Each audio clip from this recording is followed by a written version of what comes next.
Hi there, just wanted to make a quick video to show how I've been using my Akai LPD8 MIDI controller in order to control and navigate Logic 10.5's new live looping features. So I've seen a couple of other videos on this, I'll link them below, but I've just kind of taken their ideas and developed them a little bit further in order to kind of help better the overall workflow and help utilize this update for potential live performances. So let's just get straight into it. Cool, so you can see my live looping project up here. I'll run you through how this all works in a little bit. But first of all, let's go over to Logic Pro X. Go down to Control Services, Controller Assignments, make sure we're in Expert View. And then what we're going to do is we're just going to clear off all of the current MIDI sort of assignments that we have to our Akai. What I'm going to do is use this as a new blank template. So there's a couple of ways you can do this. You can go to Learn Mode, click a button such as Stop All Cells or play, stop, whatever, and then hit one of the pads, and that will kind of assign the controls. But they're not all kind of on the surface and obvious. Okay, so next we're going to go over back up to Logic Pro X, Key Commands, Edit. And I'm going to use this functionality because I think it's a little bit easier just to explain exactly what we need to be assigning here. So first of all, we're going to do Stop All Cells, and that assigns this key in the bottom right hand corner, to basically stop any of these cells from playing, and it'll count them out sort of depending on how your quantization is set. So we're going to hit New Assignment, and we're going to choose a button on the keypad, whichever one is relevant and convenient for you. Next, we're going to search for the stop command, not stoop, stop, oh my god. So stop's just going to stop any of the timeline from playing over here in the arrangement view, and just kind of stop the project and reset all the bars and beats back to 1 or 0, actually 1. Cool, so we'll hit Learn New Assignment, and we'll just pop that above the previous stop. Next, we're going to want to search for Select Next Upper Cell or Previous Track, and that's the up key on your keyboard, and that's basically going to move between these rows. So we're going to use the top pad on that there to assign that, and then we're going to search for next lower cell or next track, and that's the downwards arrow obviously, so we're going to use that, and we're going to use the one below it. So now we should be able to navigate up and down through our instruments and rows and stop any of the playing cells and or columns. So next we're going to go to Select Next Scene, and that's going to be the right arrow on your keyboard, and that's basically just going to go over to the next column. We're going to assign that to the right hand key on the top of the keypad there, and then we're going to search for Select Previous Scene, and that's our left arrow, and we're going to assign that to the top left pad.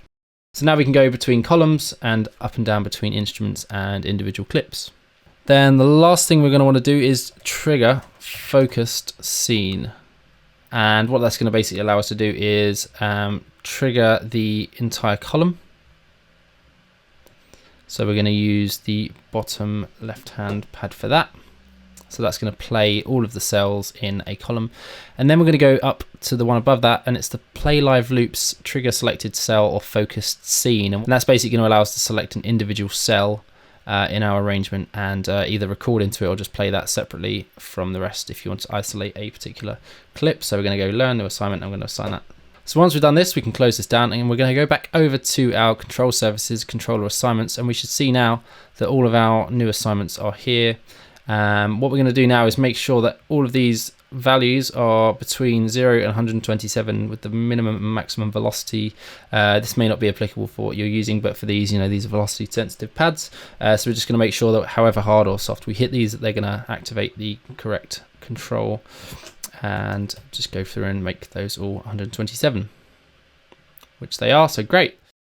So the last thing worth mentioning is that if you have your record performance enabled, you'll see it deactivates these record enablers, if you will. So I've just assigned that to another pad on my controller. Okay, so let's see how this would work in a live scenario.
there you go.